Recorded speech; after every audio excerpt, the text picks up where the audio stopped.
Welcome back, everyone. Today we're going to talk about manifestations and creation and choices and whether to follow through with choices or not follow through with choices. All right? Okay. I'm going to use this example. Let's say you're trying to manifest a better place to live. All right? Now, we're going to take it from the point of you have financial provision to afford the new place that you want to live. Okay, I'm going to take it from that point.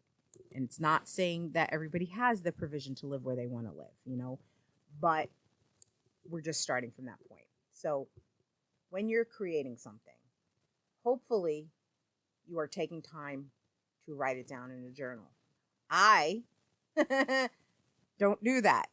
And I see that I used to do it.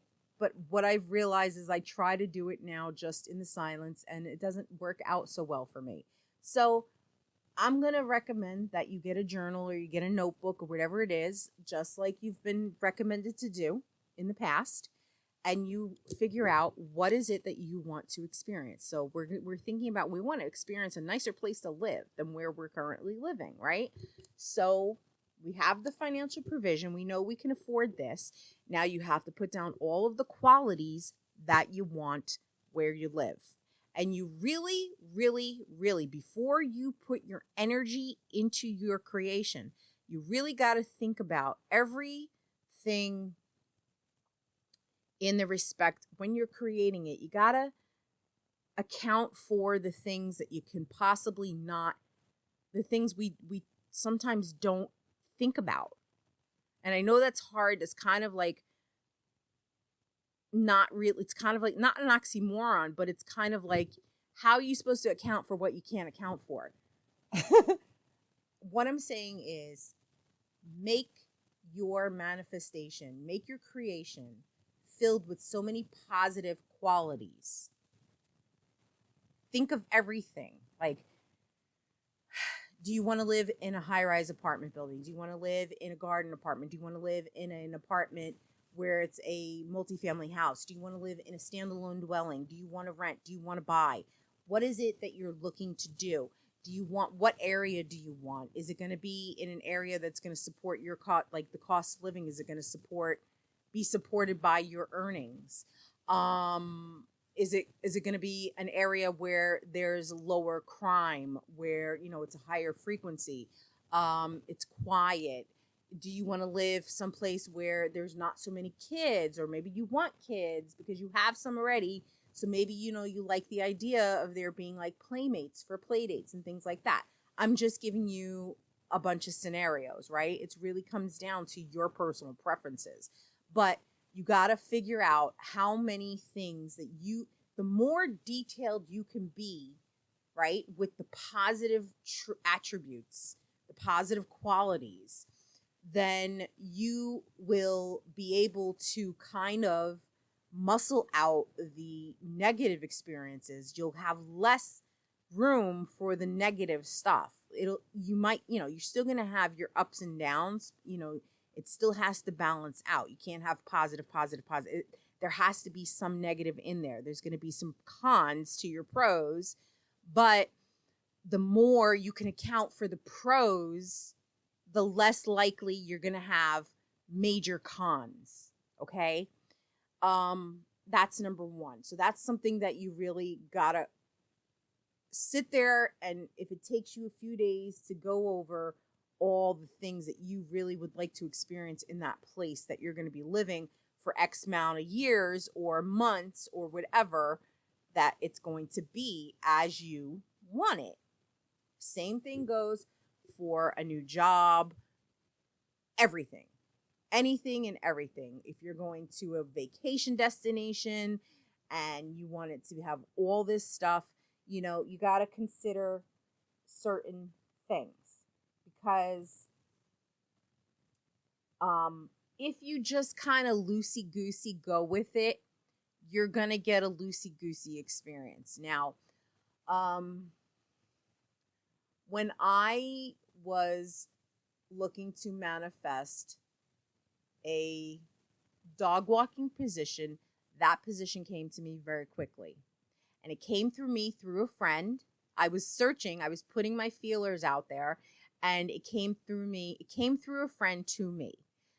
And I did not account for the kind of boss I wanted. I did not account for my safety. I did not account for many different things, you know? Sometimes I am very much, let's just see how it goes. I can be very agreeable, very adaptable to certain things until we can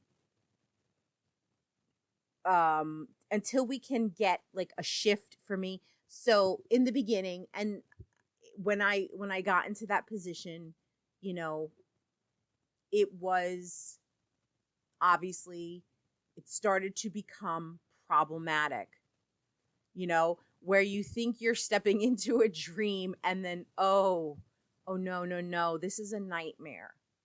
This is a nightmare. This is something that's going to make me stressed and not very happy. This is going to steal my bliss.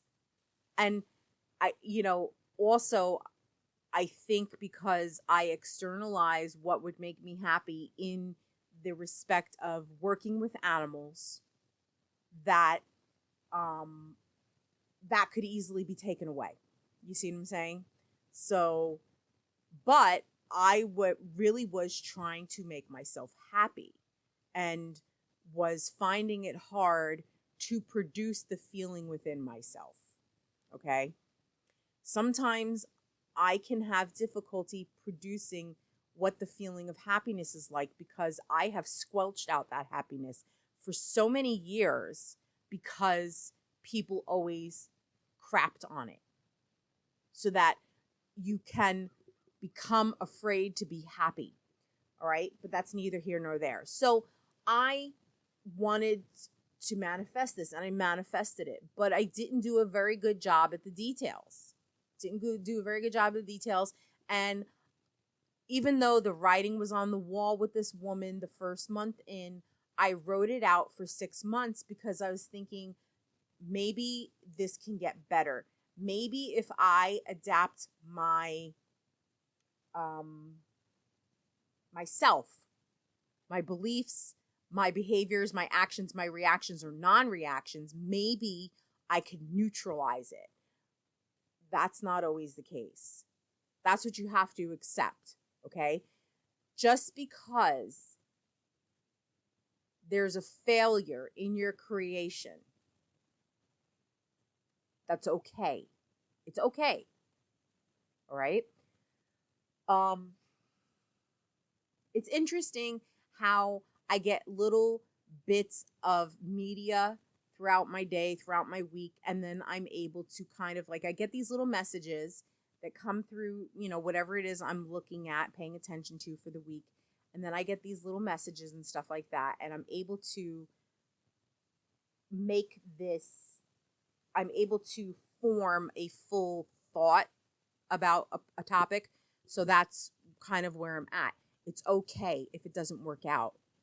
You move on. There's something else.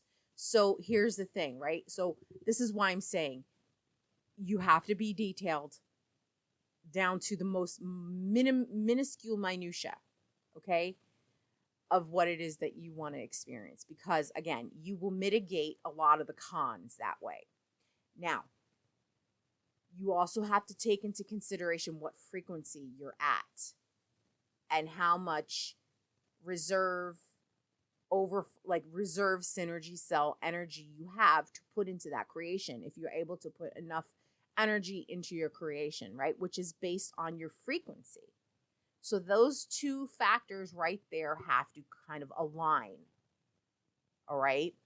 And of course, if you are able to manufacture the feeling within your body when you get into the silence, you've kind of written yourself a script and you've kind of written yourself a scenario. Hopefully you have the ability to visualize that scenario happening for yourself, and you can get into the silence and create it. All right.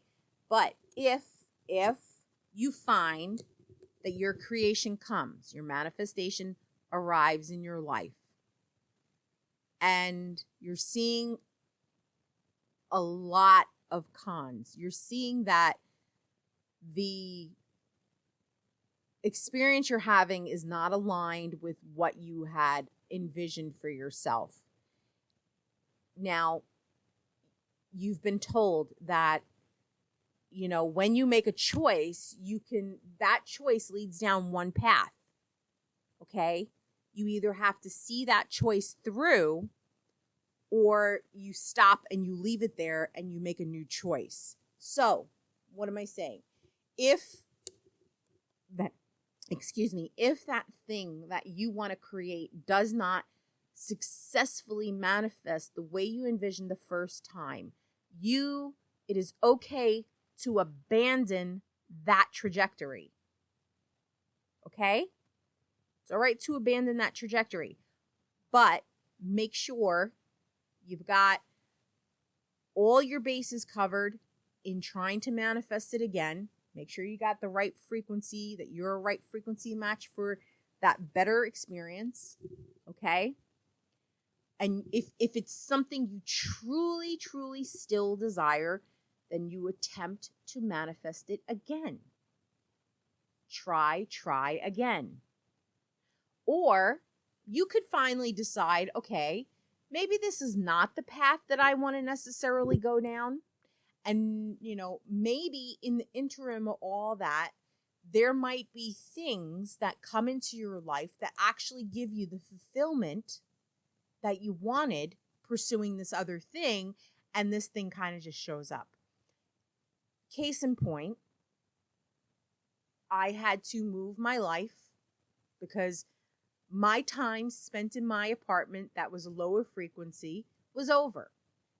Okay? So I moved to my brother's house with his family, and they have a dog. And I get to be with this dog every day. I have a little bit of time with him, a few hours out of the day with him. You know, we go out for our mid-afternoon walk. We play. He's cuddly. He's a little goofball. He follows me around. He's my little buddy for a few hours, my little sidekick. And then I go out and I have my night and I work because his mommy comes home and takes care of him for the rest of the night. You know, there's a little handoff. So I'm his midday kind of person. And it has brought the joy back for me. So that was fulfilled in another way. And even though I attempted to try to create another job opening for dog walking, I met a lovely woman who had a much nicer business, a much better business model in the town that I wanted to focus on. Like, she was checking off a lot of the boxes. Ultimately, she chose to go with somebody else. And that could be a lot of reasons, you know, because my heart really wasn't in it, whatever the case may be. Maybe because I was a little bit further away. You know what I'm saying? There's a lot of reasons why it kind of fell off. But I got that chance to see that it was possible this could be, you know? And in the interim of this, I finally have booked my first Rover pet sit, which is great because for months, I've been on Rover. I've been on Rover since I started back in May of 2022 with this chick, with the other job, you know, and now we're in February. So that's May, June, July, August, September, October, November, December, January, February. That's 10 months before I finally got my first Rover gig. So at the end of the month, I will have a four-day cat sitting job. I got to meet them last week. So these things are kind of coming out. But in the interim of this, I've chosen to try to find a different job. I've chosen to not go the entrepreneurial route or have my own business because I was not planning for all of that properly when I did it 2 years ago, and that money is gone. So I don't have the funds to try and venture out into something else again.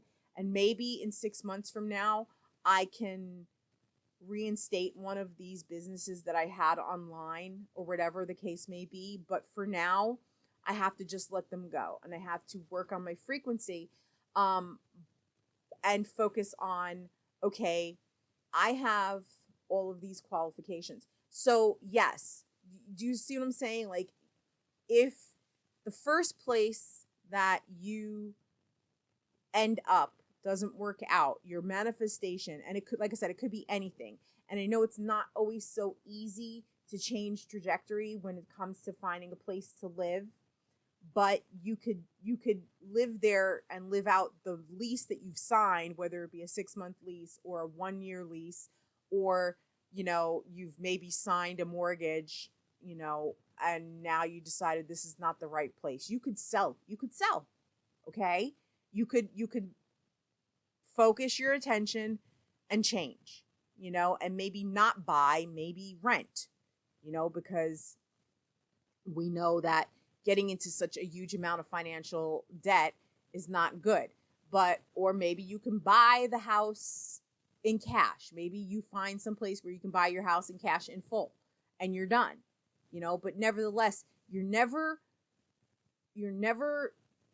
tied to something for eternity. You can manifest something better, and you have to remember that. And it's okay. It's okay if it doesn't work. Don't get your hopes down in the dumps. You gotta look at it. Okay, I wasn't the right frequency for what I wanted. I had high hopes, lofty ideas, and it wasn't there. So, okay, let me get myself qualified for that and do better. Be more specific and do better and try it again. So you never have to fully, because here's the thing, okay?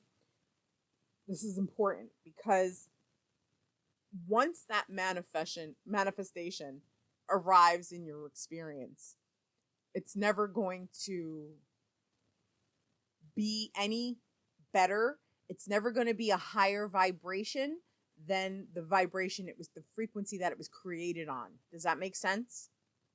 Okay? You know, you can't, once you're in it, you cannot improve it. The only thing that you will be able to do is to change your choices about how, change your reactions or your responses. That's it. The experience is going to play out the way it did, because it's in a tesseract of time. You see what I'm saying? It's in a tesseract of time, and it's been created in that image that you've put it in. So if there's something faulty in the creation, it's going to remain faulty. You won't be able to fix it from the inside out. You have to be outside of that experience and create a whole new experience that is completely detached from that one in order to have better success. That's what you got to remember. I hope that was clear. All right. So if you are trying to manifest health, better health, different health aspects, you got to be a higher frequency of it, and whatever else the case may be. So anyway, that's something for you to chew on and really listen to what I said. And I know I jump around because I kind of get, I don't know, it's my brain. So that's it. Hope it helps. Thank you. All the best. Next video. Bye.